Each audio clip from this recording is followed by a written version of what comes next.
But as you were saying, I am more like an end user. And from what I saw so far, most people must be wondering, what is someone from quality doing in this TechOps event? And it's good to have Dimitris before me, because he was already showing how quality is important within technical operations, and especially when we want to achieve operational excellence. So I should say that when you are looking for excellence and efficiency, you cannot put quality aside. You need to look at quality as your first ally to achieve your goals and those purposes. So very briefly, I am going to present myself. So I have more than 10 years within pharma industry. I am a chemical engineer. Before working within pharma, I worked at quality and tech ops. So this is not something that is far from my experience. And besides that, I have 3 post-graduations, one in organizational health and safety, in renewable energy and energies, and another one in corporate management. So you must be wondering, she has different things. So let's see how she goes with this. So let's move forward, and I will make some considerations just to fine-tune our definitions about what are the root cause analysis, and what are the main concepts that we should keep on our heads. Then we will go through the life cycle of an investigation, and at the end, I will have some examples. So pay attention. So let's start with the basics. So does anyone know what is exactly a correction, a corrective action, and a preventive action? Because most of the times when people are talking about actions, they confuse corrections with corrective actions and with preventive actions. So let's make these topics very, very clear and very easy to understand. So when we are talking about corrections, we are talking about eliminating a defect. So let's say I have a tire that is a fat tire. So I change the tire. That is a correction. So I can move forward with my trip. That is a correction. So we eliminate the defect. We don't make anything to avoid that it occurs again. Okay. Then we have 2 other things that are the corrective actions and the preventive actions. And the main difference between one and the other is that the corrective action prevents the reoccurrence of the defect, and the preventive action prevents the occurrence of the defect. And how can we prevent something of occurring? Is when we investigate, and now I am picking up the words of your. So we do a thorough investigation. We identify the root cause, and then we implement actions to prevent that defect to happen again. Okay, so it looks quite simple, right? So now we are going to test how this topic is grabbing your attention with a pop quiz. I don't know if anyone that is in the room can answer this to make this presentation more interactive. So I will grab some examples, and I would like if someone can just respond to them. So if I am replacing a label on a device that had the wrong label applied, what do you think? Is it a correction? Is it a corrective action? Or is it a preventive action? I guess it's I believe it is a correction.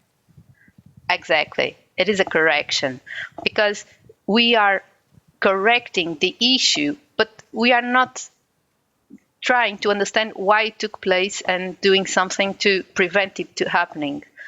That is correct. On the other hand, if we revise process parameters in response to a complaint, so we have a complaint, we somehow come up that we need to change our process parameters, that cannot be a correction, because we are not operating in the complaints itself, but we are doing something to prevent those complaints to happening. So it is a corrective action. Do you agree? I believe so. This is quite hard. I am sorry not being in Berlin, because it would be more fun to be with you there and doing these questions and see how you would be challenged. But Anna, I have a microphone. If you just give us a moment, I find someone to answer the questions. No worries. Okay. Great. So we are reprocessing a part that does not meet visual inspection requirements. How do you think about that? Raise your hands. Who's got the answer? Preventive action. It's a preventive action. You think so? I think correction. Exactly, it's a correction. So check it out. We are saying that we have parts that don't meet the visual inspection requirements. So we have an issue. Okay, that's why we cannot say it's a preventive, because preventive means that the issue never happens before. So this could not be a preventive, but we are also like the first one, we are not doing something to prevent the recurrence of the issue. We are just taking care of it. So it is a correction. That's right. So we have two more.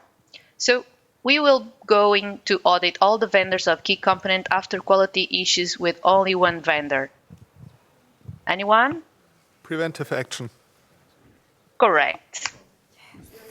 And last but not least, let's see if I have another gold medal for someone. Revising an equipment maintenance procedures to reduce the drift in process specifications. So this is a more tricky one. Prevent. Correct. That's it. It's another preventive action. Nice job. So Anna, we need 3 certificates at least. So just email them. So just send me the details, the names and job description, and I'll send you the diplomas. So looks like I am doing a good job and I am grabbing your attention. So let's move to the second topic, and now we are going to go deep in what is the life cycle of an investigation, and we will talk a little bit about the defect itself, because it is important in the investigation. Then we will go deep in the investigation, and finally we will go through the actions. So the defect. The defect is mostly something like we have someone that detects a defect, and that person should report it. So it's not something that, oh, I saw that something was going on and it's not correct. It's not like doing so. It's going to the supervisor. If you have quality management systems managing the software, you have a file or something where you report, I saw these, and you describe the defect. Then we have the investigation, that after the defect is started to found what are the cause of that defect. And after identifying the root cause, we define the actions to prevent that root cause of happening again and conducting the defect. Okay? So, starting with the defect itself. As I said, it is quite important as the investigation, because when we detect the defect and when we are describing the defect, we are already somehow doing the investigation. And the best way to explain to you how we describe the defect is like you think you are writing some news. I believe we have several people in the audience, so you just pretend, if you are German, that you are writing a news for Der Spiegel, or if you are Italian or French, for the Le Figaro, or for El País or the Financial Times. So think out of the box and think, okay, what happened? Where did it happen? When and who? And what here is where you start the investigation. Because, for example, a car without fuel is different from a leaky gas tank. So it is important to clearly define what is the issue, okay? So it's not, oh, I don't have fuel in my car. Well, that is not the issue. The issue is that I have a leak in my gas tank, okay? Then the where and the when, they are important, meaning that sometimes, or most of the times, they are detected not at the time they took place. So they are detected way from the when they happened. And finally, it's very, very important to know who detected or who was involved, and not point fingering people, okay? Because if we do so, people just don't work with us and don't collaborate with us, and we have to be a team work with this, okay? So then, moving to the investigation. So after the defect is detected, the investigation must be triggered. So challenge your investigation to reach the next level of excellence. And by saying this, I'm meaning that you have to conduct thorough investigations. You have to do some interviews to the people that were involved. Sometimes you need to visit the place where the defect took place and collect evidences. So now you are not a journalist, now you are a CSI investigator. Fun, huh? So you have to dig deep because you want to find the cause, not the symptoms, okay? So please do not assume you need to have evidence-based analysis. So again, think on the CSI, you need evidences. It's not just I hear said. Evidence, evidence, and evidence. Then be proactive. This is the main thing that you need to focus is, okay, we want to resolve this issue for good, so we need to be proactive. This is our objective. Be open to adapt, to change, and at the end, you seek for long-term solutions. So let's go for another example. So in the materials area, during transfer to the highway warehouse, 2 containers fell down from the pallet without human interference, which resulted in the containers perforation with product spillage. So if we look carefully here, we see the where in the materials reception area. Okay, the first one is answered. Then when, during transfer to the highway warehouse. What? 2 containers fell down from the pallet. Who? Without human interference. And the defect? Containers perforation with product spillage. So I guess we have all the information that we need at the beginning to define our issue. So then the containers will not be sampled and wait to be reproved. This is the correction that was implemented at that time. One thing, and thinking on the CSI, don't contaminate the crime scene. So that's why the containers were put aside and they would put in a specific area so that they could be investigated and not contaminated. Okay? So, the easy investigation that could have been done was that, well, most of the containers were on the left side, so the pellet just fell down. Well, this is not enough. Okay, so we are just fooling ourselves, and we are not resolving the problem. So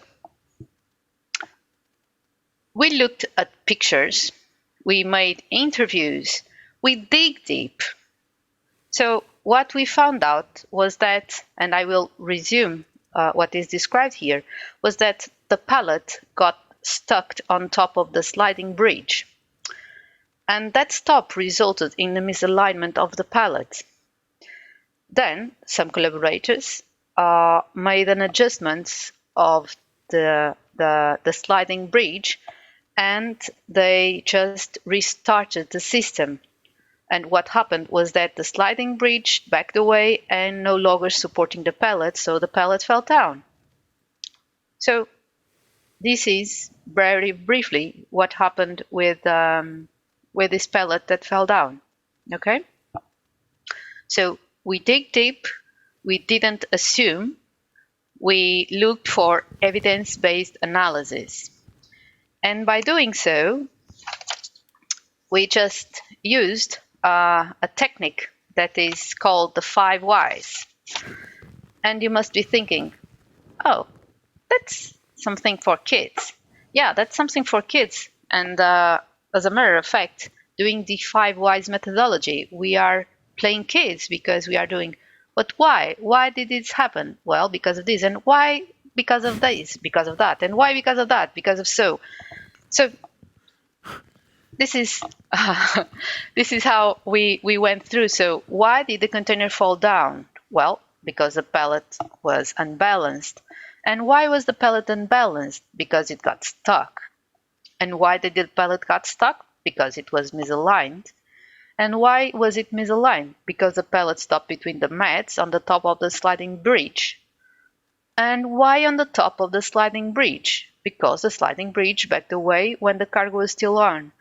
So, doing all these questions and not just stopping in the first one, we found the right root cause that led us to the issue, mainly to the spillage of the content of the containers. But there are other methodologies that we could have used. We could have used 8D, we could have used fish and boat diagrams. So depending sometimes on the issue, we can use easier and lighter methodologies to go through the investigation, or if it is something more tricky, sometimes we need to use methodologies more complex. Okay, so this is just an example to see how easy it is to do an investigation. The thing is, we must be persistent. Okay, so let's move on and let's finalize the investigation. So we found the root cause. So let's define actions to eliminate it and prevent the recurrence of the defect. So first, we define actions to eliminate the source of the defect. After defining those actions, and one thing that is quite important, because sometimes we speed up this process of finding the root cause, doing the investigation, finding the root cause, and defining actions, and we clearly go through an investigation. We clearly identify the root cause of the issue, but then we don't define actions to prevent or to eliminate that root cause. So sometimes we lack a connection between the root cause and the actions, and the actions that we define are meant to eliminate the root cause and then prevent the recurrence of the issue, okay? So, first, we define those actions to eliminate the root cause. Sorry for saying these several times, but it is quite important.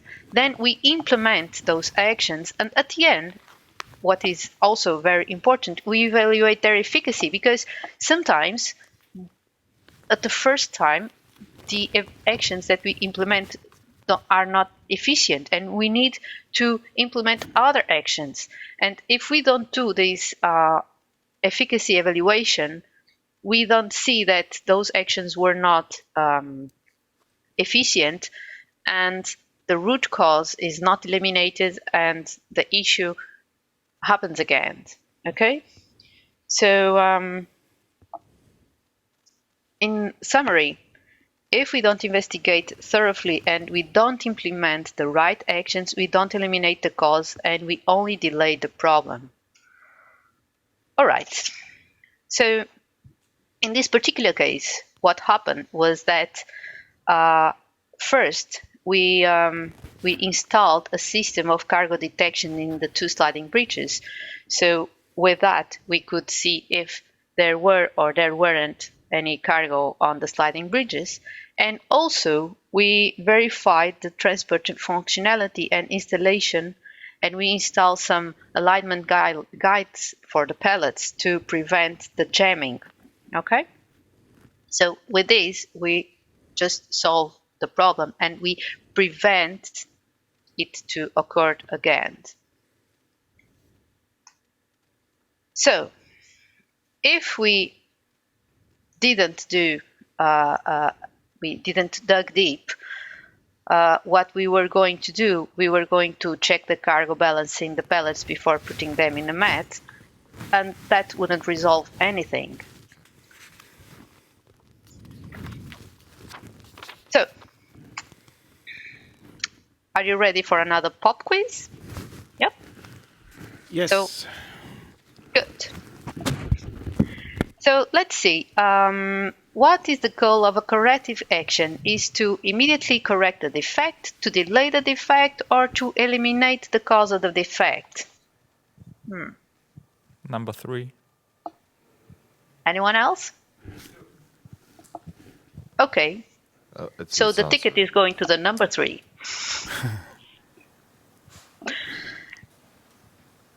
So I'm finalizing, and I am going to evaluate the efficacy of my presentation. So it's holiday time. We would all love to think about that would be holiday time. So just imagine that you landed in Nassau and you arrive to the most exquisite resort in the Bahamas with all paid expenses and no swimsuit. Well, here is the problem. So, is anyone wants to suggest a correction? Buy a new swimsuit. And you are a man, because if it was a woman, it would mean buy at least 3 swimsuits, okay, and a bikini. Come on, we have to be always fashion. Okay, that's right. That's the correction. So, and how to avoid it happening again? Do you have any ideas? So I would suggest to trace back our last steps, and I did it. So these holidays were just an impromptu vacation plan, so I had little time to pack, and I wanted to buy new swimsuits. That's the truth. So in the last day of work, I just got off late, and I asked my partner to pack my stuff, and he doesn't use bikinis. Good. So at the last minute, I didn't check what was in my bag, so I didn't check it out if I took everything that was needed, and I missed the swimsuit. So to prevent this of happening again, I revised my holiday plan standard operating procedure. So just don't forget that I am a girl from quality, so we need procedures, including to go on holidays. And I established a timeline for my preparations, and I prepared a checklist. But also, I decided to implement some preventive actions, and I decided to check it out what I brought with me and what was missing. And I just realized that I didn't have the sunscreen as well. So yeah, that's sometimes what happens. So in summary, when we have when a thorough investigation is conducted to identify the right root cause of a defect and corrective actions are implemented to prevent the recurrence or occurrence, we can move forwards towards operational excellence with cost savings. And I would like to leave you with a sentence from Bertrand Russell that said, "Why repeat the old errors if there are so many new errors to commit?" So think about that.